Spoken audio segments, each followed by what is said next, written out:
What's up guys, this is Frequent here with Academy FM. In this video I want to talk about arranging drum and bass loops in Live 10. I'm going to kind of just overview a couple different common rhythms people use and also just show you how I've been going about doing this type of thing from scratch with samples using the multi-track MIDI editing thing that Live 10 just added. So yeah, let's jump into this. All I have here is just 3 drum racks with some drums I picked out before I started this. All I was looking for is basically stuff with like short attacks for the kick and snares. Looking for samples that can fit within a very small space, because with drum and bass you have a lot of like things hitting, a lot of transients, so you want everything to have kind of room to breathe. So yeah, here's some kicks. Pretty basic. Snares.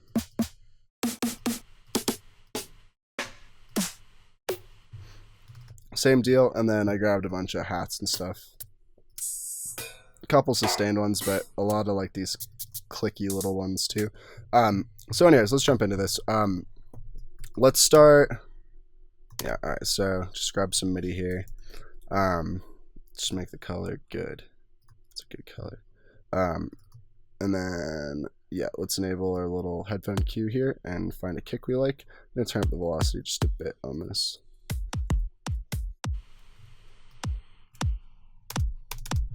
All right, cool. And then let's go ahead and bump over to our snare MIDI. Do the same thing, just create a long clip. Find this. All right, so the first one I'm going to show you guys is just the traditional almond break, classic kind of drum and bass hat arrangement. So to do this one, all you need to do is have your snare on the 2 every time. So just loop that over, consolidate both of these, and then basically you're just going to have this kick staggered against your snare like so. You can do that as many times as you want. You don't have to have it on all these, but that's the general thing. I actually am going to change this kick.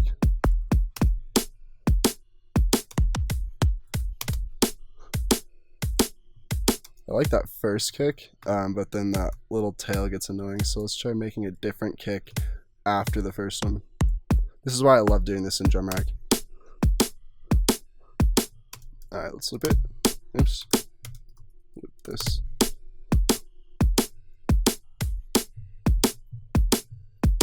Alright, so basically you just have like 4 hats in between 1, 2, 3, 4. Right there. So you're gonna grab 2 hats that kind of play against each other well.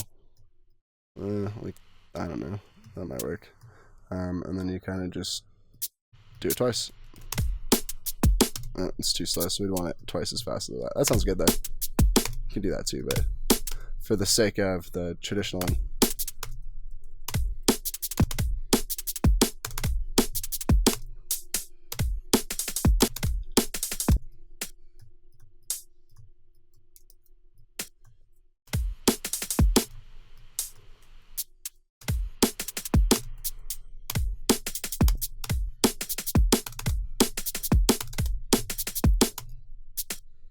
And copy that over.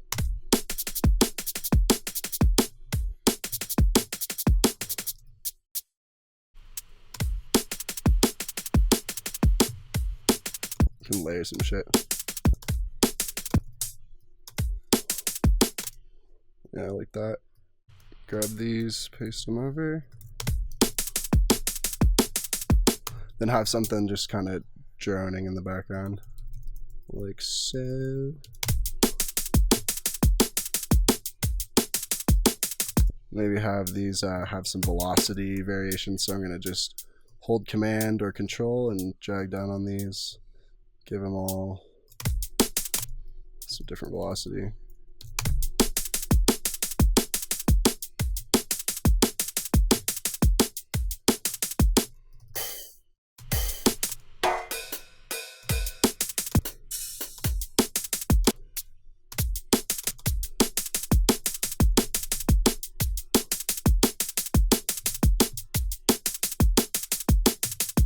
And then of course you can always swap these out or layer more things.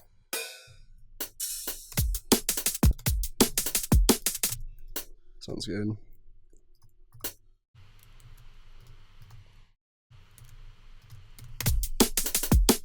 Oops. Do it like that. Then, of course, the beauty of the drum rack, you can always just come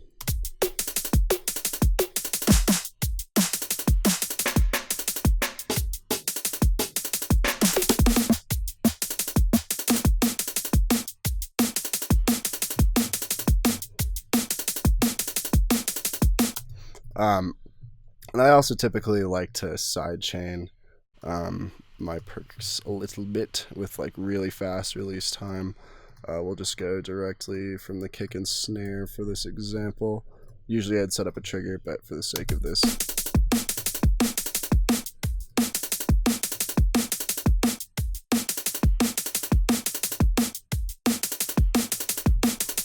just kind of locks everything in a bit more, and then we can go ahead and compress up here.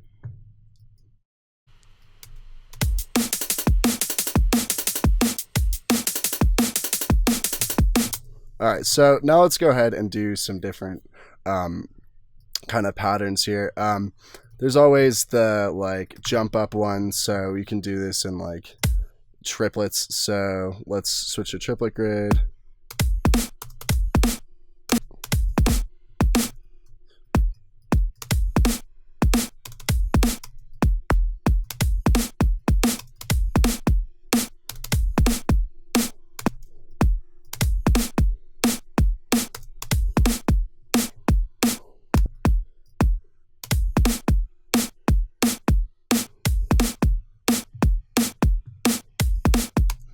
Layer whatever, usually just like some sort of like writing pattern. So let's maybe find, I think it'd be interesting.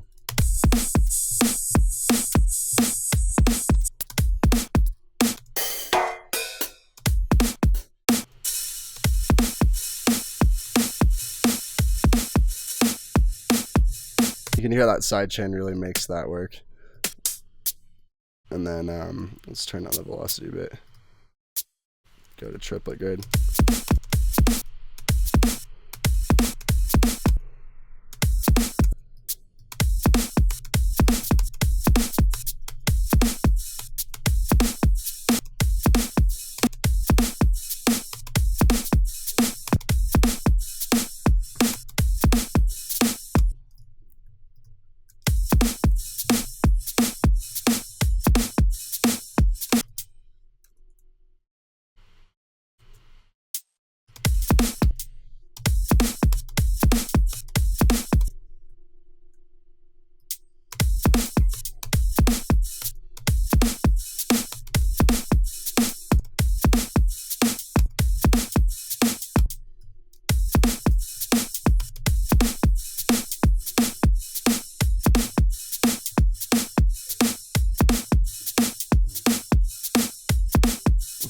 So that's a fun one. I also really like to do this kind of staggered snare pattern. So instead of having it be like kick, snare, snare on the 2, you have this early snare. So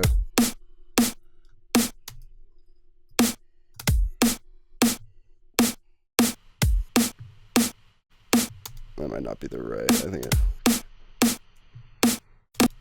it's that. And then, yeah, we can, oops, select all on here.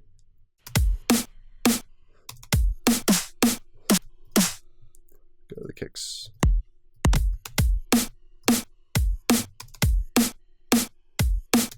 think it might even be here.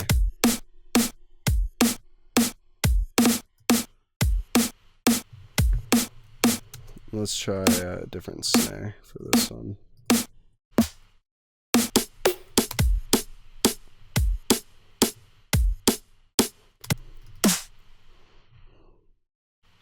Let's switch back over here.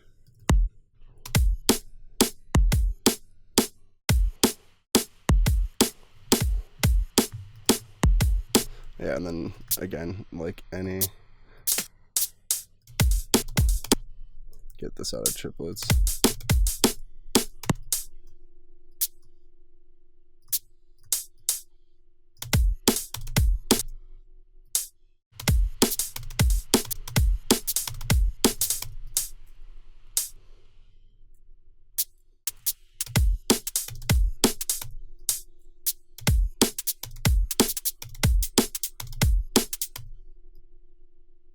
Use this little thing in.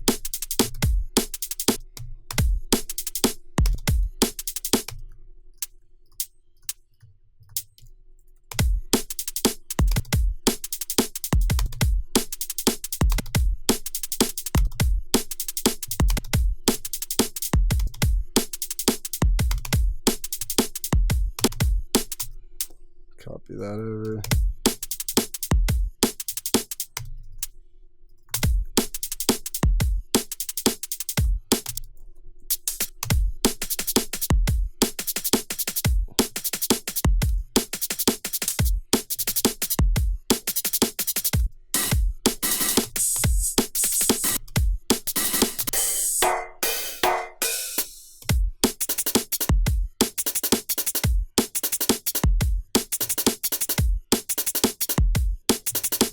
Phasing of this hat is so weird.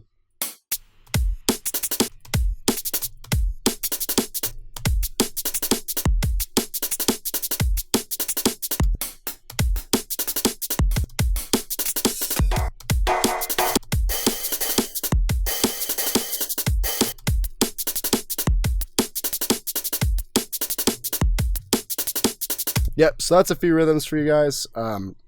And really, I loved using this multi-track thing. Makes doing this in MIDI way more manageable, because usually I'd insist on doing that in audio and like loading in break samples and stuff. But you just have so much flexibility here to swap through samples and stuff, so I find it pretty enjoyable. But yeah, guys, I hope that's helpful, and as always, I will see you in the next one. Cheers.